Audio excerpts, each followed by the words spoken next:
Well, for the time being, I'm running the office. His lawyer asked me to do it. Oh, look, Sid, I gotta run. Try and get that escrow into high gear for me, will you? Thanks. Talk to you soon. I hope you don't mind, ma'am. Miss Perkins wasn't at her desk. Oh, I've got her down at the bank getting some loan documents. Things are a little bit crazy around here right now. Yes, I can see that. Have you found out yet who killed Charlie? No, ma'am, but we're getting close. You and Miss Perkins, you've been a big help. You know those people up at Falcon Ridge? Those people are very angry. Oh, just between you and me, Lieutenant, I would be very angry, too, if I bought one of those houses. I asked about Falcon Ridge because we found what we think is the murder weapon. Tossed away in a vacant lot. I see. Have you narrowed down your suspects to anyone in particular? Because, you know, I've done some business with those people, and maybe I could give you some insight into how they think. Maybe something they said in the office in anger. Well, thank you very, very much, but right now we're just checking alibis for the time of the murder. You'll be surprised how many married couples claim they were home together watching TV. You try to prove that otherwise. It's not easy. I don't imagine it is, Lieutenant. Is there something else? No, ma'am. Well, actually, that's not true. I came by to extend my belated condolences on the death of your husband. My husband? Pete Garibaldi. He was your husband, wasn't he? When I went through Mr. Chambers' personal effects at his house, I found a lot of photos like this one. Your hair's a lot different, but I'm pretty sure that's you. Yeah, it's me all right, Lieutenant.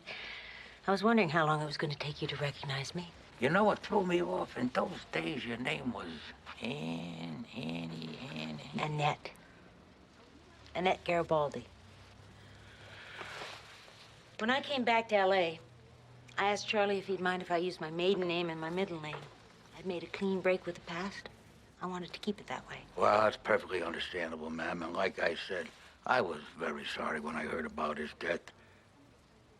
Heart attack, wasn't it? Pete never took very good care of himself.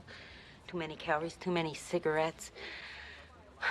I doubt if the prison had much to do with it. Well, thank you for saying that, ma'am. Even though I arrested him, I liked your husband. I think he was a decent guy. He just got in over his head and he did some stupid things. Well. You were living up there, weren't you, ma'am, near the prison? Yeah, just outside of San Francisco. I used to visit him every time I got a chance. You were under a doctor's care then, a Dr. Stedman. Is that right? Who told you about that?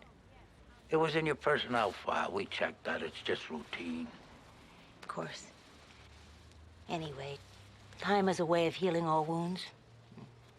Last year, one morning, I woke up and I realized it was time for me to get on with my life. Pete Garibaldi was dead, so I killed Annette. That's when I called my old friend Charlton Chambers and asked him for his help. God. Charlie was great. He didn't hesitate at all. He was so supportive over this last year. He was always there for me. I'm really sorry that I never got a chance to say thank you. Well, isn't that part of life too, ma'am? Missed opportunities. Why is it that we never appreciate our loved ones until it's too late? That can't be true about you and your wife. I mean, the way you talk about that woman, she must realize how devoted you are to her. Well, I try. We never had children, I'm sorry to say, but we had each other. And I suppose that makes me a very lucky man. I'd love to meet her. The missus? Mm-hmm. Yeah? Well, why not? Sounds like a great idea if I could ever get it together. This woman's schedule, I mean, you wouldn't believe it. It's between the church and between volunteering at the hospital and watching her sister Ruth's kids. Walks the dog 5 times a day. How about dinner one evening? Why don't I talk to her about it?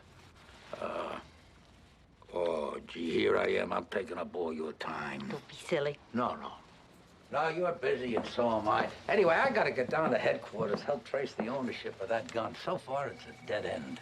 It wasn't registered? No, ma'am. Cold as an ice cube. Again, my sincerest condolences at the loss of your husband. Thank you very much, Lieutenant. That's very kind. And as far as your invitation is concerned, I think I'm going to take you up on that.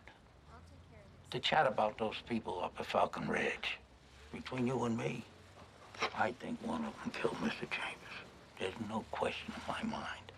And I just want you to know that I'm not gonna rest until I find the one that did it. Maybe that's the least the both of us can do. Anytime. Right.